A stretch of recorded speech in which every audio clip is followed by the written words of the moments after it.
اور کبھی فقیر بادشاہ، اور حکومت کا حال یہ ہے کہ اللہ کسی بادشاہ کو کبھی فرش پر لاتا ہے اور کسی فرشی فقیر کو کبھی عرش پر لے جاتا ہے، تو ان دونوں چیزوں کا کوئی بھروسہ نہیں۔ ہاں علم ایسی چیز ہے کہ اگر علم ہے تو دولت بھی ہے، علم ہے تو حکومت بھی ہے، علم ہے تو اقتدار بھی ہے، علم ہے تو قوت بھی ہے، علم ہے تو طاقت بھی ہے، علم ہے تو جاہ و جلال بھی ہے، علم ہے تو مقام و مرتبہ بھی ہے۔ میں نے علم کو اس لیے اختیار کیا کہ جب علم رہے گا تو ہمارے پاس دولت بھی رہے گی اور ہمارے پاس حکومت بھی رہے گی۔ سبحان اللہ سبحان اللہ۔ آج مسلمان شکایت کرتا ہے بڑی غریبی ہے، غریبی کاہے کو نہ رہے گی؟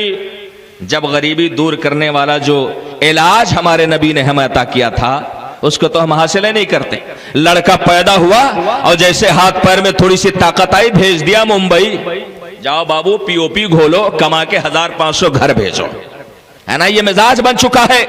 دبئی جائے، سعودی جائے، جس بچے کو مدرسے میں بھیجنا چاہیے، مکتب میں بھیجنا چاہیے، اسکول اور کالجز میں بھیجنا چاہیے، اس بچے کو ہم ممبئی بھیج دیتے ہیں، جاؤ ہاتھ گاڑی کھینچو، ہے نا؟ آج ہماری قوم کے کتنے پرسنٹ بچے ہیں جو آج علم دین حاصل کر لیں؟ آپ تجزیہ کرو تو مشکل سے 10-5% بچے ہوں گے جو آج مدرسوں، اسکولوں اور کالجوں کا رخ کرتے ہیں۔ باقی 80 سے 90% بچے ایسے ہیں جو ممبئی، دبئی، کلکتہ جا کر کے آج کمائی کرتے ہیں۔ مسلمانوں، آج ہم شکایت کرتے ہیں ہمیں نوکری نہیں ملتی ہے، ہمیں ملازمت میں حصہ نہیں ملتا ہے۔ یاد رکھیں مسلمانوں، علم وہ واحد راستہ ہے جس پر چل کر کے ہماری ترقی کو کوئی روک نہیں سکتا ہے، ہماری کامیابی میں کوئی بادھا نہیں ڈال سکتا ہے۔ یاد رکھیں، اسی انڈیا کی سب سے باوقار کرسی ہے جسے صدارت اور راشٹرپتی کی کرسی کہا جاتا ہے، ایک غریب مچھوارا ہے جو گھر گھر اخبار بیچتا ہے حضرات، مگر اس نے اپنے علم کے بدولت ہندوستان کی سب سے باوقار کرسی حاصل کر لی ہے۔ نام آپ سب کو معلوم ہوگا، اے پی جے عبدالکلام یہ کون تھے؟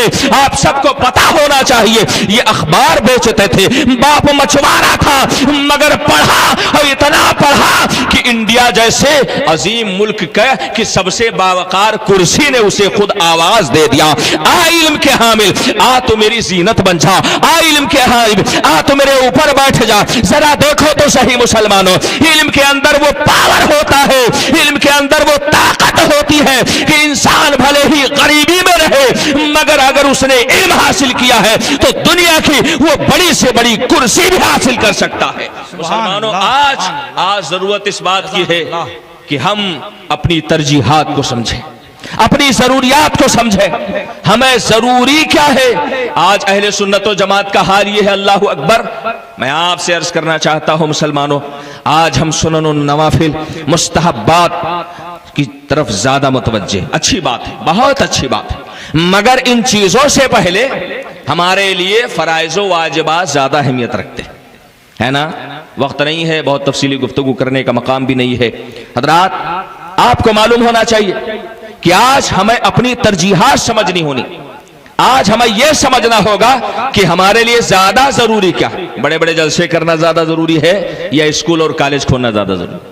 10 لاکھ 20 لاکھ شادیوں میں خرچ کرنا زیادہ ضروری ہے یا پھر اچھے اسکول اور کالجز کھولنا؟ فیصلہ آپ کے ہاتھ میں ہے۔ میں آؤ آپ کے نبی کے پیغام کی روشنی میں آپ کو میں سمجھا دوں۔ مصطفیٰ کریم صلی اللہ علیہ وسلم کی زندگی دیکھو، اعلان نبوت سے پہلے آقا کریم ایک پہاڑ کے اوپر تشریف لے جاتے ہیں جسے غار ہرا کہتے ہیں۔ غار ہرا میں زہد اختیار کیا، تبتل اختیار کیا، تقوی اختیار کیا، پرہیزگاری اختیار کیا، اللہ کی بارگاہ میں تسبیح و تحلیل پیش کیا، تو اللہ نے انعام کے طور پر انہیں جو تحفہ عطا فرمایا وہ علم کا تحفہ تھا۔ آپ کو اچھی طرح سے معلوم ہوگا، آسمان سے زمین پر جو سب سے پہلا خدائی حکم نازل ہوتا ہے وہ نماز کا نہیں ہے، روزے کا نہیں ہے، حج کا نہیں ہے، زکوٰۃ کا نہیں ہے، صدقات و خیرات کا نہیں ہے، عبادات و حسنات کا نہیں ہے۔ سب سے پہلا حکم جو حضرت جبریل امین لے کے نازل ہوتے ہیں نا، وہ کون سا حکم ہے؟ وہ حکم کیا ہے؟ حضرت جبریل امین بارگاہ رسالت میں حاضر ہوتے ہیں، عرض کرتے ہیں اقرا، اقرا، ذرا پیغام اقرا کو سوچو اور اپنی حالت کو دیکھو۔ اس بات کو گنیز بک میں لکھ لینا چاہیے کہ جس قوم کی بنیاد لفظ اقرا پہ رکھی گئی ہو اور جس قوم کا آغاز اور نقطہ ابتدا وہ لفظ اقرا ہو، آج وہی قوم دنیا کی سب سے جاہل قوم کہلاتی ہے، وہی قوم دنیا کی سب سے غیر پڑھی لکھی قوم کہلاتی ہے۔ حضرات مصطفیٰ جان رحمت سے جبریل امین نے عرض کیا اقرا پڑھیے، میرے آقا فرماتے ہیں ما انا بقاری، میں نہیں پڑھتا۔ حضرات اس کا مطلب نہیں ہے کہ میں نہیں پڑھ سکتا، مصطفیٰ جان رحمت کے علم اور ان کے وسعت علم سے کون انکار کر سکتا ہے؟ آقا کے ارشاد کا مطلب یہ تھا کہ اے جبریل میں صرف اقرا کو نہیں پڑھتا ہوں، اور آگے پڑھیے، پھر میں پڑھتا ہوں۔ حضرت جبریل امین نے مصطفیٰ کریم کو اپنے سینے سے لگایا اور عرض کیا اقرا بسم ربک الذی خلق، اے مصطفیٰ اپنے اس رب کے نام سے پڑھو جس نے آپ کو پیدا کیا ہے۔ اب میرے نبی کی زبان نبوت چلنے لگی، آقا پڑھنے لگے، آقا کریم نے ہم کو پیغام دیا۔ علم یہ دو طرح کا ہوتا ہے، ایک علم وہ ہوتا ہے جو اللہ کے نام سے شروع ہوتا ہے، ایک علم وہ ہوتا ہے جو اللہ کے نام کی برکتوں سے خالی ہوتا ہے۔ تو میرے آقا نے دنیا کو پیغام دیا کہ مسلمان کا جو علم ہوتا ہے وہ اللہ کے نام سے شروع ہوتا ہے، وہ بسم اللہ سے شروع ہوتا ہے، وہ قرآن پڑھے گا بسم اللہ سے شروع کرے گا، حدیث پڑھے گا بسم اللہ سے شروع کرے گا، تفسیر پڑھے گا بسم اللہ سے شروع کرے گا۔ اور یاد رکھیں یورپ و امریکہ کے پاس علم کی کمی نہیں ہے، ان سے بڑی یونیورسٹی کسی کے پاس نہیں، ان سے زیادہ علم کسی کے پاس نہیں، ان سے بڑا ریسرچ سینٹر کسی کے پاس نہیں، مگر آج نتیجہ آپ دیکھ لو، سب سے زیادہ بے حیائی یورپ و امریکہ میں، سب سے زیادہ عریانیت یورپ و امریکہ میں۔ وجہ کیا ہے؟ وجہ ظاہر ہے مسلمانوں کہ ہمارا علم جو شروع ہوتا ہے وہ اللہ کے نام سے شروع ہوتا ہے، اور ان کا علم اللہ کے نام سے شروع نہیں ہوتا ہے۔ اسی لیے ہمارے علم میں اللہ کی رحمت ہوتی ہے، اللہ کی برکت ہوتی ہے، اللہ رب العزت کا فضل اور احسان ہوتا ہے۔ ہمارے علم کا حال یہ ہوتا ہے کہ ایک معمولی طالب علم جب اس علم کا حامل ہو جاتا ہے، وہ راستے میں چلتا ہے تو اللہ کے مقدس فرشتے بھی اس کے قدموں میں اپنے نورانی پر بچھا دیا کرتے ہیں، سمندر کی مچھلیاں بھی اس کے مغفرت کی دعائیں کرتی ہے، آسمان میں اڑنے والے وحوش و طیور بھی زبان حال سے اس کے رفع درجات کی دعائیں کرتے ہیں۔ حضرات یہ علم مسلم کا حال ہے۔ مصطفیٰ کریم صلی اللہ علیہ وسلم نے ہم کو پڑھنے کا سبق دیا ہے۔ آؤ ایک حدیث اور سنا دو، بارگاہ مصطفیٰ کریم صلی اللہ علیہ وسلم ہے، آقا کریم کی بارگاہ میں ایک صحابی رسول حاضر ہے، اتنے میں موت کا فرشتہ حاضر ہوتا ہے، عرض کرتا ہے یا رسول اللہ یہ صحابی جو آپ کی بارگاہ میں حاضر ہے نا، ان کے انتقال کا وقت قریب آ چکا ہے، یا رسول اللہ ان کو بتا دیجئے۔ میرے آقا ارشاد فرماتے ہیں اے صحابی رسول آپ کی آخری گھڑی آ چکی ہے، آپ کے انتقال کا وقت قریب آ چکا ہے۔ حضرات ہم اور آپ ہوتے تو کہتے کہ چلو جلدی کرو، اپنے بیوی بچوں سے مل لے، اپنے دوست احباب سے مل لے، اپنے متعلقین سے مل لے، مگر وہ صحبت نبوی سے فیض یافتہ ایک سچے پکے مسلمان تھے۔ حضرات انہوں نے عرض کیا یا رسول اللہ انتقال کا وقت قریب ہے، تھوڑا سا وقت بچا ہے، کوئی ایسا عمل بتا دیجئے جس عمل کو کر لو تو اللہ سب سے زیادہ خوش ہو جائے، اللہ سب سے زیادہ خوش ہو جائے۔ حضرت رسول کریم صلی اللہ علیہ وسلم ارشاد فرماتے ہیں اے صحابی رسول تو اس وقت علم حاصل کرنا شروع کر دے، علم حاصل کرنا شروع کر دے۔ حضرات راوی حدیث بیان فرماتے ہیں کہ اگر حصول علم سے زیادہ افضل کوئی کام ہوتا تو میرے آقا صحابی رسول کو اس کام کرنے کو کہتے ہیں۔ واہ رے قوم، جس قوم کا شعار علم تھا، جس قوم کا سب سے افضل عمل حصول علم تھا، آج اسی قوم کے بچے ممبئی دبئی جا کر کے آج پی او پی گھولے، یہ کتنے شرم کی بات ہے۔ ہوش کے ناخلے مسلمانوں علم کی اہمیت کو سمجھے، ہماری شریعت نے علم کو جو مقام دیا ہے اس مقام کو سمجھے۔ مسلمان سچ صحیح معنوں میں ترقی کب کرے گا؟ جب اس کے سینے میں ایمان کے ساتھ علم کی دولت بھی ہوگی، علم کے ساتھ عمل کا سرمایہ بھی ہوگا، اور عمل کے ساتھ عشق مصطفیٰ کا نور جب ہوگا۔ یہ تین چیزیں جب اس کے سینے میں محفوظ ہو جاتی ہے تو وہی وقت کا غوث بنتا ہے، وہی وقت کا قطب بنتا ہے، وہی وقت کا ابطال بنتا ہے۔ علم، عمل اور عشق ان تینوں کا مسلح جب تیار ہوتا ہے تو وہی مجدد اعظم بنا کرتا ہے، وہی محدث اعظم بنا کرتا ہے، وہی مفسر اعظم بنا کرتا ہے۔ اے مسلمانوں اگر تمہیں ترقی چاہیے تو ترقی کا جو پہلا زینہ ہے جسے ہم علم کہتے ہیں اس علم کو آپ طے کر لو لو انشاءاللہ تعالی ترقی آپ کے قدم چومے گی. آخری بات عرض کر دو مسلمانوں, اس پیغام کو اپنے دل و دماغ پر نقش کر لے. اس دنیا میں اور اس دار فانی میں ہمارے پاس سب کچھ ہے, ہم سب کچھ رکھتے ہیں مگر کچھ نہیں لے جائیں گے, ہے نا. اس دنیا سے ہم کچھ لے جائیں گے, کچھ نہیں لے جائیں گے, کچھ نہیں لے جائیں گے, مگر اگر ہمارے سینے میں علم ہوگا, اللہ کی معرفت ہوگی, تو انشاءاللہ تعالی یہ معرفت اور یہ علم یہاں بھی ہمارے ساتھ رہے گا اور مرنے کے بعد بھی ہمارے ساتھ رہے گا. میرے آقا صلی اللہ علیہ وسلم, ان کا طرز عمل اور ان کا طریقہ کار دیکھو. بدر کے قیدیوں کا فدیہ جو مقرر کیا میرے آقا نے, آپ سیرت اٹھا کے دیکھ لو, تاریخ اٹھا کے دیکھ لو, ایک قیدی کا فدیہ 1000 درہم سے لے کر کے 4000 درہم مقرر کیا. مگر کچھ ایسے قیدی بھی تھے جن کے پاس فدیے کی رقم نہ تھی. میرے آقا ارشاد فرماتے ہیں جو فدیہ کی رقم نہیں ادا کر سکتے ہیں وہ انصار کے 10 بچوں کو پڑھنا لکھنا سکھا دے, یہ ان کے رہائی کا فدیہ ہو جائے گا. آپ ذرا علم کی اہمیت سمجھو, علم کا مقام سمجھو, علم کی حیثیت سمجھو. میرے آقا نے 1000-4000 درہم کے بدلے میں 10 بچوں کا لکھنا اور پڑھنا فدیہ مقرر کیا. اسی سے علم کی اہمیت سمجھ میں آ جاتی ہے. میرے آقا ارشاد فرماتے ہیں, کیا فرماتے ہیں, جس نے شریعت کا ایک مسئلہ سیکھا, ایک مسئلہ سیکھا, اس کو اللہ 1000 رکعت نماز پڑھنے کا ثواب عطا. سبحان اللہ, سبحان اللہ. ایک مسئلہ. اور جس نے مدرسے میں داخل ہو کے بہت سارے مسائل سے کہ اللہ اس کو کتنا عطا کرتا ہوگا. اس لیے میں آپ سے گزارش کرنا چاہتا ہوں مسلمانوں, آپ اپنی ضروریات کو سمجھیں. آپ خرافات میں اور لغویات میں آپ اپنی رقم کو نہ خرچ کریں. میں یہ نہیں کہتا جلسے جلوس خرافات ہیں حضرات, میں نہیں کہتا تیجا فاتحہ 40واں 11ویں 12ویں یہ سب خرافات میں سے, استغفر اللہ, یہ کبھی سوچا نہیں جا سکتا. میں صرف اتنا کہنا چاہتا ہوں ان سب کو بھی کرو, مگر اس سے زیادہ ضروری کیا ہے, اس سے زیادہ ضروری ہے اپنے علمی مرکزوں کو مضبوط کرنا, بہت اچھا, مدرسوں کو مضبوط کرنا. آج ہمارے گھر کے بغل میں شادی ہوتی ہے, 10-10 لاکھ روپے خرچ ہوتا ہے, اور اسی گھر کے بغل میں مسجد کے امام صاحب ہوتے ہیں, 6 مہینے کی تنخواہ باقی ہوتی. حضرات کا یہ مقام حیرت نہیں کہ جس گاؤں کا زمیندار اپنے شادی میں 1000 باراتیوں کو لے جائے, 100 گاڑیوں کا قافلہ لے جائے, اسی گاؤں کے مدرسے کا حال یہ ہوتا ہے سال بھر امام مدرس صاحب کی تنخواہ باقی ہے. میں آپ کو اپنا تجربہ بتاؤں, ایک جگہ تقریر کرنے کے لے گیا, دوران تقریر 30 منٹ میں ایک سیٹھ صاحب نے 35,000 روپیہ انعام دے دیا, 35,000 روپے. جب تقریر سے فارغ ہوا, گاؤں کے مولانا صاحب تھے, ہم نے پوچھا یہ بتائیے آپ کو کتنی تنخواہ ملتی ہے؟ کہنے لگے مولانا صاحب 3000 سے زیادہ سیٹھ صاحب نے کبھی دیا ہے. اللہ اکبر. کیا یہ ہمارے لیے مقام عبرت نہیں؟ جو مقرر آئے اور صرف آدھا گھنٹہ تقریر کرے اسے 25,000 کا لفافہ, ہے نا, اور جو بیچارہ سال بھر آپ کے بچوں کو بیٹھنے کا, چلنے کا, بولنے کا ہنر سکھائے, اسے شریعت کے قوانین اور اصول سکھائے, اسلامی اخلاق و آداب بتائے, اس کی تنخواہ 3,000. کیا یہ انصاف کی بات ہے؟ کیا یہ عدل کی بات ہے؟ مسلمانوں, اپنے علماء کی قدر کرو, مکاتب کے اساتذہ کی قدر کرو, مساجد کے ائمہ کی قدر کرو, مساجد کے مدرسین کی قدر کرو.